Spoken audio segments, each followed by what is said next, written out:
পড়ছিলাম ডিফারেন্সিয়েশন, তাই না? ডিফারেন্সিয়েশন প্রায় শেষ, একটা ছোট্ট জিনিস বাকি আছে, ডবল ডিফারেন্সিয়েশন। তারপরে আমরা আজকে ইন্টিগ্রেশন পড়ব।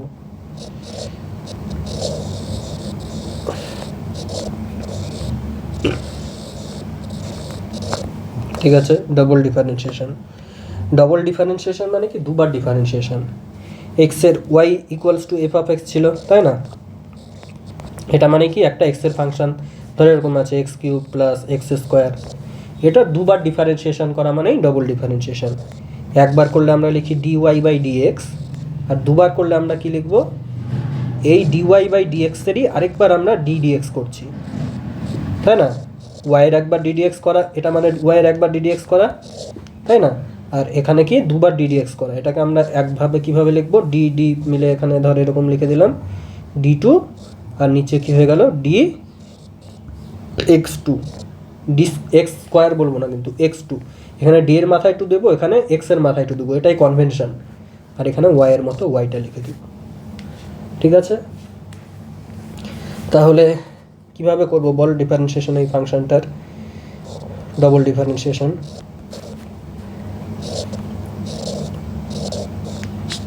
X cube plus x square. তাহলে প্রথমে একবার ডিফারেন্সিয়েশন করে নেব, d d x of x cube plus x square. এটা মানে তো এটাই, তাই না? ডবল ডিফারেন্সিয়েশনটাকে দুবার লিখলাম, তাহলে বাইরেরটা লিখলাম ডিডিএক্সটা লিখলাম, আর ভেতরে এবার করে দিই। এটা কত হয়ে যাচ্ছে? 3x স্কোয়ার, তাই না? আর এটার কত হয়ে যাচ্ছে? পাওয়ারটা সামনে চলে আসলো, আর x to the power 1 minus 1 মানে, সরি 2 মাইনাস 1 মানে 1। এবার এর ডিফারেন্সিয়েশন করব, কত হবে? 3, আর এবার এই দুটা কি সামনে চলে আসবে, তাই না? তাহলে 3 গুণ 2 হয়ে যাবে, আর x to the power 2 minus 1 মানে 1ই হয়ে যাবে। আচ্ছা, প্লাস এবার 2x এর ডিফারেন্সিয়েশন, 2 এর মতো 2 পড়ে থাকলো, আর গুণ x এর ডিফারেন্সিয়েশন কি হয়ে যাবে? ddx অফ x মানে কত? 1, তাই না? ddx অফ x মানে তো 1, মানে x এর মাথায় 1 আছে, 1টা সামনে চলে আসলো, x to the power 1 minus 1, x to the power 0। বোঝা গেল? তাহলে ডবল ডিফারেন্সিয়েশন কি হয়ে গেল? 6x plus 2। বোঝা গেছে? আমি যদি বলি তোকে এখন সাইন এক্স এর ডবল ডিফারেন্সিয়েশন কর, তুই কি করবি? আচ্ছা, সাইন এক্স না বলে আমি বললাম সাইন ওমেগা টি এর ডিফারেন্সিয়েশন কর। কার সাপেক্ষে? টি এর সাপেক্ষে। ঠিক আছে, তাহলে তুই এটা লিখে নিলি। আচ্ছা, তাহলে এক্স এর জায়গায় খালি টি আছে, ঠিক আছে, আর আলাদা কিছুই নেই। তাহলে তুই কি করলি? সাইনের, আমি ভেতরে কি বলেছিলাম? ভেতরে যা খুশি থাক না কেন আমি কি ভাববো? এক্স আছে। তাহলে সাইন এক্স এর ডিফারেন্সিয়েশন কি হয়? কস এক্স, তাই না? তো এখানে এক্স নেই, কি আছে? ওমেগা টি আছে, তাহলে ওমেগা টি লিখে নিলাম। তারপরে কার ডিফারেন্সিয়েশন করতে হবে? ওমেগা টি এর ডিফারেন্সিয়েশন করতে হবে, টি এর সাপেক্ষে করে দিলাম। তাহলে কি হয়ে গেল? ওমেগাটা বাইরে চলে আসলো, পরের লাইনে করছি, ওমেগাটা বাইরে চলে আসলো, কনস্ট্যান্টটা কি বাইরে বেরিয়ে যায়, এখনই পড়লাম, তাই না? আর ডিডিটি অফ টি সমান সমান 1 হয়ে যাবে। তাহলে ওমেগা ইন্টু কস ওমেগা। এটা তো মানে সিম্পল হারমোনিক মোশন যখন পড়বো তখন দেখবো আমাদের এরকম অনেক ইকুয়েশন আসছে, ঠিক আছে? তখন আমরা এইভাবে করব। মানে তোকে বলা হলো ধর একটা সিম্পল হারমোনিক মোশনের ইকুয়েশন কেমন হচ্ছে, equation of motion a sine omega t. তাহলে প্রমাণ করতে বললো এর যে এক্সেলারেশন হবে, এক্সেলারেশন কি সেটা আজকে আমরা পড়বো একটু পরে। প্রমাণ করতে বললো, প্রমাণ করো এর এক্সেলারেশন এর, এটা কি হয়ে গেল? এটা হচ্ছে তোর সরণ, ঠিক আছে? সরণ বা ডিসপ্লেসমেন্ট এক্সেলারেশনের প্রপোর্শনাল ও বিপরীতমুখী। বোঝা গেল? তাহলে এটা তোকে ডিসপ্লেসমেন্ট দিয়ে দিয়েছে এক্স ইকুয়ালস টু এই জিনিসটা। তাহলে আমাদের যখন ত্বরণ বের করতে হয়, মানে এক্সেলারেশন বের করতে হয়, সেটা আমরা কি সময়ের সাপেক্ষে বের করি। সময়ের সাপেক্ষে যত দূর যায়, 1 সেকেন্ডে সময়ের সাপেক্ষে যতটা গেল সেটাকে আমরা বলি বেগ। আর বেগ বৃদ্ধির হারকে সময়ের সাপেক্ষে সেটাকে আমরা কি বলি? এক্সেলারেশন বা ত্বরণ, তাই না? তাহলে আমাদের ভেলোসিটি যদি বলা হয়, ভেলোসিটি মানে কি? ডি ডিএক্স অফ টি, সময়ের সাপেক্ষে এক্সের চেঞ্জ, সেটাই আমাদের ভেলোসিটির ডেফিনেশন। তাহলে প্রথমে ভেলোসিটি বের করতে হবে সিঙ্গেল ডিফারেন্সিয়েশন করে। এর মতো এ পড়ে থাকলো, সাইন ওমেগা টি এর ডিফারেন্সিয়েশন কী হবে, এখনই করলাম। সাইন ওমেগা টি এর ডিফারেন্সিয়েশন কী হবে, omega into cos omega t, তাই না, omega into cos omega t. এবার কি করতে হবে, আমাদের এক্সেলারেশন বের করতে হবে। এক্সেলারেশন মানে double differentiation, dt2 of x, মানে ddt অফ এক্সের আবার ডিফারেন্সিয়েশন করতে হবে টি এর সাপেক্ষে, ddt অফ এক্স, তাই না। ddt অফ এক্স মানে কি, এই জিনিসটা, তাহলে কি লিখবো, পরের লাইনে এই জিনিসটা লিখবো, এ omega into cos omega t, তাই না। এবার দেখ, এ ওমেগা দুটাই তো কনস্ট্যান্ট, তাহলে এ ওমেগার মধ্যে এ ওমেগা পড়ে থাকলো। এবার কস ওমেগা টি এর ডিফারেন্সিয়েশন কীভাবে করবো, কসকে আমি কি বলতে মানে কি মনে রাখতে বলেছি, কস ওমেগা টিকে আমি ভাববো কস টি আছে শুধু, কস টি এর ডিফারেন্সিয়েশন কী হয়ে যায়, সাইন টি, কিন্তু অ্যাকচুয়ালি তো টি ছিল না, ওমেগা টি ছিল, জন্য ওমেগা লিখলাম, তারপরে টি লিখলাম, তাই না। আর ওমেগা ইন্টু, এবার কি করতে হবে, গুণ ওমেগা ইন্টু টি এর ডিফারেন্সিয়েশন, তাই না। এটা ডিফারেন্সিয়েশন কি করলে কি হয়ে যাবে, ওমেগাটা বেরিয়ে যাবে আর ডিটি পড়ে থাকবে, এটা 1 হয়ে যায়, তাই না। আর এটা কসের ডিফারেন্সিয়েশন কি সাইন আসে না মাইনাস সাইন আসে, মাইনাস সাইন আসে, তাই না, মাইনাসটা বলতে ভুলে গেছিলাম, এটাই হয়ে গেল ডিফারেন্সিয়েশন।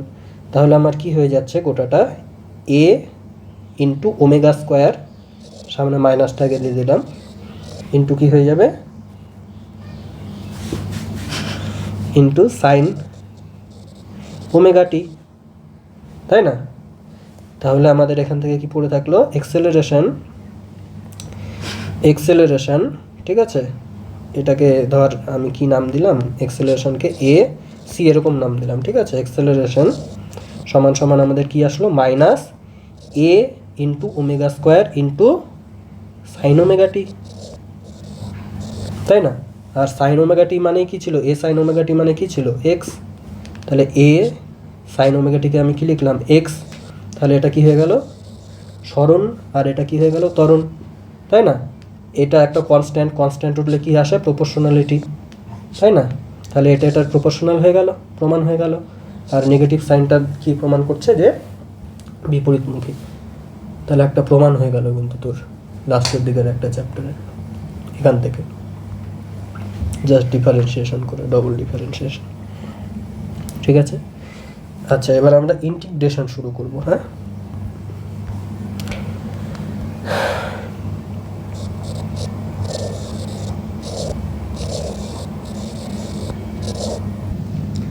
দেখ ইন্টিগ্রেশন জিনিসটা কখন কাজে লাগে, জেনারেলি এখানে কি করতে কাজে লাগবে, area under the curve calculate করতে কাজে লাগবে, ঠিক আছে।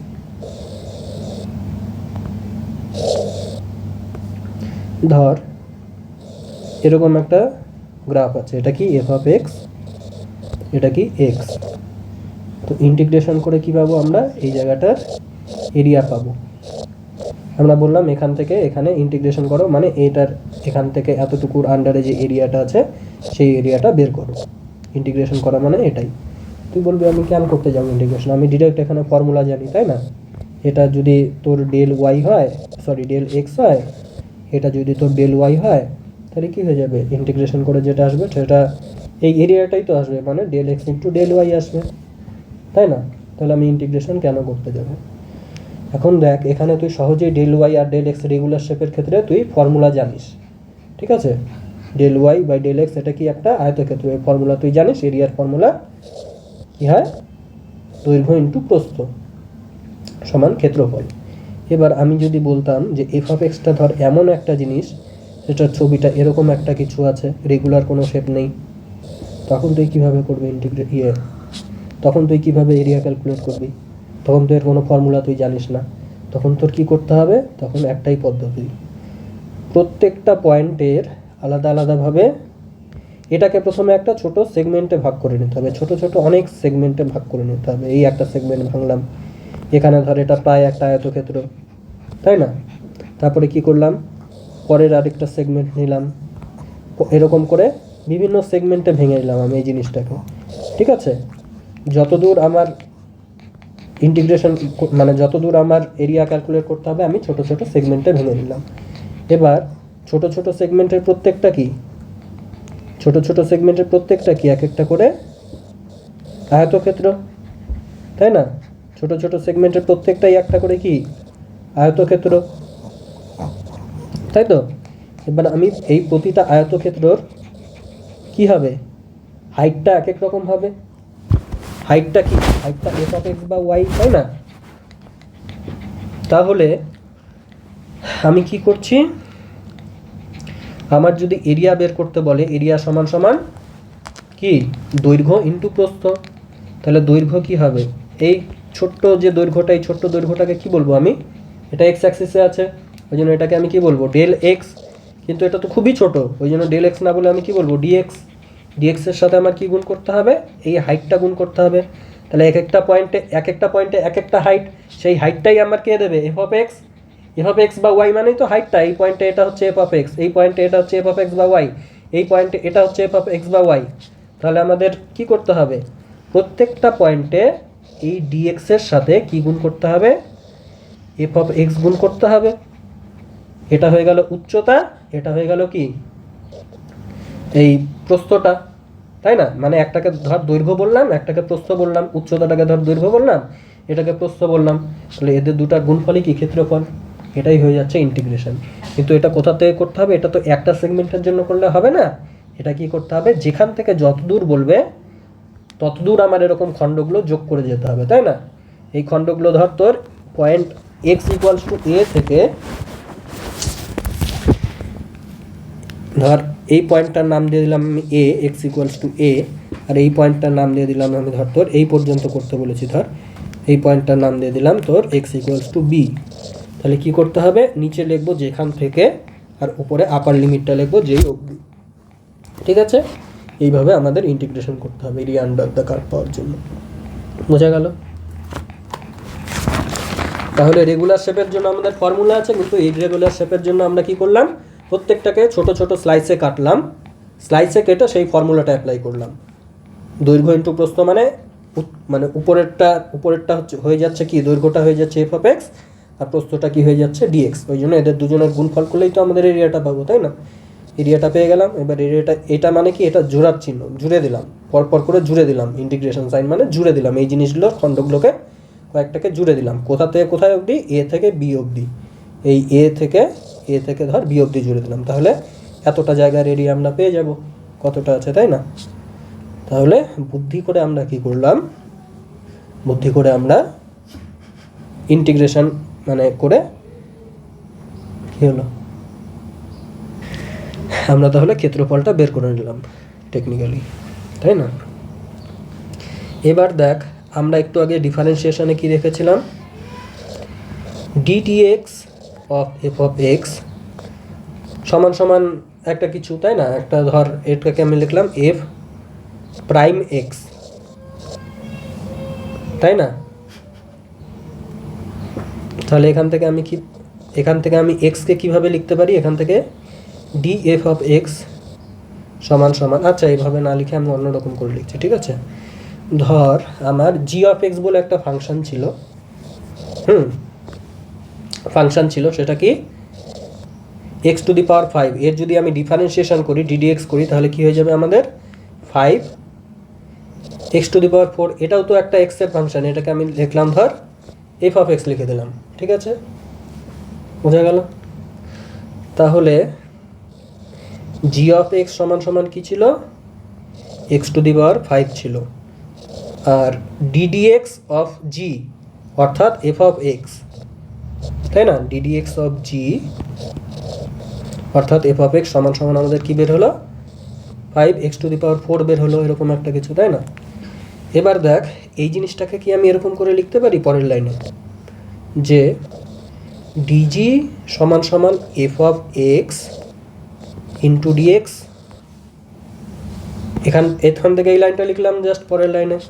তাহলে কি হয়ে গেল, এবার এটাকে আমি যদি পরপর জুড়ে দেই, এটাকেও আমি এদিকেও পরপর জুড়ে দিতে হবে, তাহলে এই ডি আর জি, ডি আর ইন্টিগ্রেশন চিহ্ন কি, ডি মানে ছোট ছোট ভাগ করা আর ইন্টিগ্রেশন মানে ছোট ছোট ভাগগুলো জুড়ে দেওয়া, তাহলে দুজন পরপর ক্যান্সেল হয়ে কি হয়ে গেল, জি হয়ে গেল। তাহলে জি মানে জি অফ এক্স, একই ব্যাপার, সেটা সমান সমান কি হয়ে গেল, integration f of x dx. আর integration of f of dx মানে কি, একটা এরিয়া, তাই না? তাহলে আমরা কি দেখলাম, এরকম করে একটা ফাংশন মানে কোনো একটা ফাংশনের ডিফারেন্সিয়েশন যদি আরেকটা ফাংশন হয়, জি অফ এক্সের ডিফারেন্সিয়েশন কি হচ্ছিল, এফ অফ এক্স আরেকটা ফাংশন, তাহলে সেই ডিফারেন্সিয়েশন হয়ে যে ফাংশনটা ছিল তার যদি আমি ইন্টিগ্রেশন করে দিই তাহলে সেটা কি হয়ে যাচ্ছে, ডিফারেন্সিয়েশন করার আগে যে ফাংশনটা ছিল সেই ফাংশনটা দিচ্ছে। ডিফারেন্সিয়েশন করে এই ফাংশনটা আসছিল আর ডিফারেন্সিয়েশনের আগে এই ফাংশনটা ছিল, তাহলে ডিফারেন্সিয়েশন করে যেই ফাংশনটা আমাদের আসছিল তাকে যদি আমি এক্সের সাপেক্ষে ইন্টিগ্রেশন করে দেই তাহলে কি ডিফারেন্সিয়েশনের আগে যে ফাংশনটা ছিল তার আমি কি ভ্যালু পেয়ে যাচ্ছি। সেই জন্যই বলা হয় ডিফারেন্সিয়েশন আর ইন্টিগ্রেশন পরস্পর উল্টো পদ্ধতি। বোঝা গেল কেন বলা হয়? অ্যাকচুয়ালি ফিজিক্যাল মানে জিওমেট্রিক্যাল সিগনিফিকেন্স যদি তুই দেখিস দুটোর কিন্তু একদমই আলাদা। একটা কি বলে, ডিফারেন্সিয়েশন মানে এর কোনো একটা পয়েন্টে স্লোপ বলে, তাই না? আর ইন্টিগ্রেশন মানে কি বলে, এই ধর এরকম স্লোপ আছে, এর কি বলবো, এরিয়া আন্ডার দ্য কার্ভ বলবে, তাই না?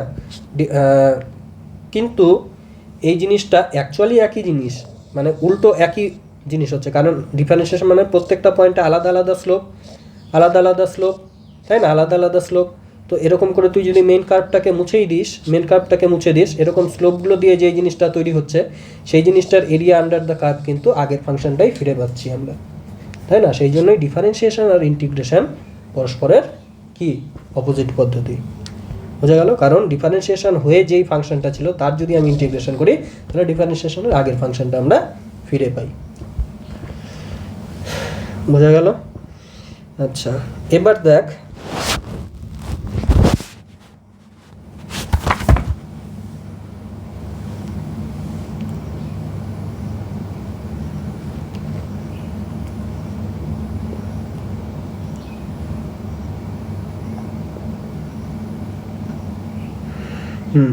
এবার কিছু ফর্মুলা পড়তে হবে আমাদের, তাই না? ইন্টিগ্রেশনের ফর্মুলা। আচ্ছা, ধর তোর প্রথম ফর্মুলা হচ্ছে কি, এফ অফ এক্স ডিএক্সের এরকম করে ইন্টিগ্রেশন আছে, সঙ্গে একটা কি কনস্ট্যান্ট গুণ আছে, ঠিক আছে? কনস্ট্যান্ট গুণ থাকলে কনস্ট্যান্টটা বাইরে বেরিয়ে যাবে, ঠিক আছে? কনস্ট্যান্টটা বাইরে বেরিয়ে যাবে আর এটার ডিফারেন্সিয়েশন হয়ে যাবে। বোঝা গেল? আচ্ছা, তাহলে এটা হয়ে গেল একটা ফর্মুলা। এবার কি সেকেন্ড ফর্মুলা,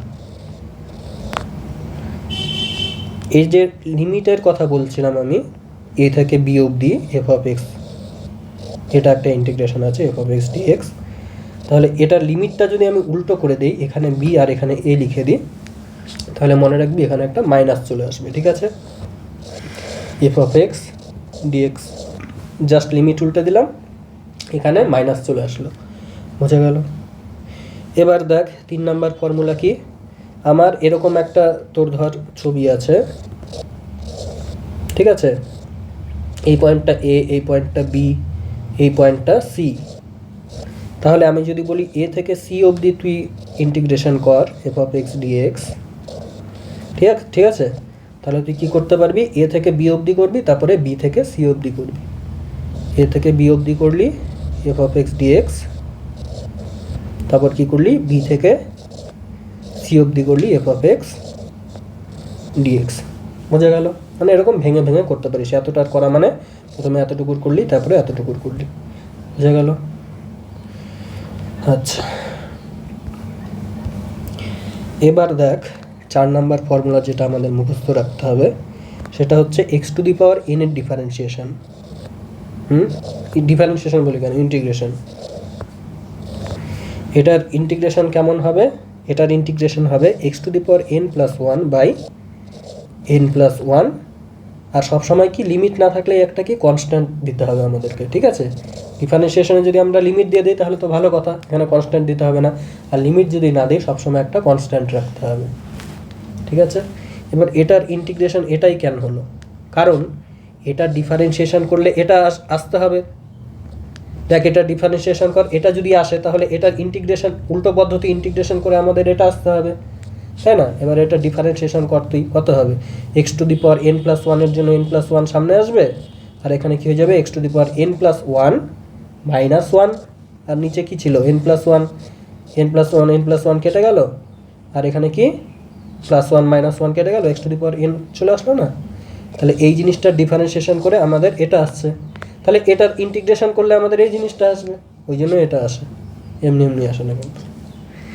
আচ্ছা এরকম করেই সবগুলো আসে। এরপরে কি আসে লগ, আচ্ছা লগ না, আগে ওয়ান বাই এক্স একটা বলি, ঠিক আছে। ওয়ান বাই এক্স, এখানে না একটা কথা বলে রাখা ভালো যে N equals to minus one হবে না, ঠিক আছে। N not equals to minus one, মানে এন ইকুয়ালস টু যদি মাইনাস ওয়ান হয় তাহলে তার একটা আলাদা ফর্মুলা আছে। এক্স টু দি পাওয়ার এই এন এর বদলে যদি আমি মাইনাস ওয়ান লিখি তাহলে সেটাকে আমি কি লিখি ওয়ান বাই এক্স লিখি, তাই না। এখন তুই এই ফর্মুলাটাই যদি ফেলিস তাহলে কি হবে, দেখ এখানে এন এর ভ্যালু যদি মাইনাস ওয়ান তুই বসাস তাহলে প্লাস ওয়ান মাইনাস ওয়ান কেটে গিয়ে নিচে জিরো চলে আসবে, আর নিচে জিরো আমরা কখনো রাখি না, সেটা ইনফাইনাইট হয়ে যায়, তাই না। তো সেটার জন্য অন্য